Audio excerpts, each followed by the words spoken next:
पुत मंदिर से पता नहीं पूरे पता नहीं किसे ना ना नाश्ता दो आ गए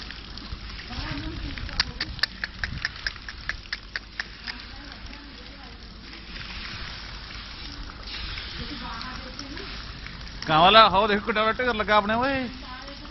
कांवला उधर अपने ओए 45 साल कितना ढेर लगा होया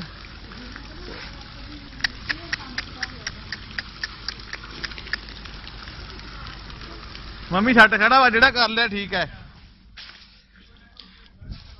मम्मी ओए मम्मी ए मम्मी नमूनिया हो रही सौ लगे मेरे तो पैर ठर गए मम्मी भैन जी का कमरा बार बार अंदर रहने के बारे नहीं पंगा मेरे तो पैर सुन हो गए मम्मी चल अंदर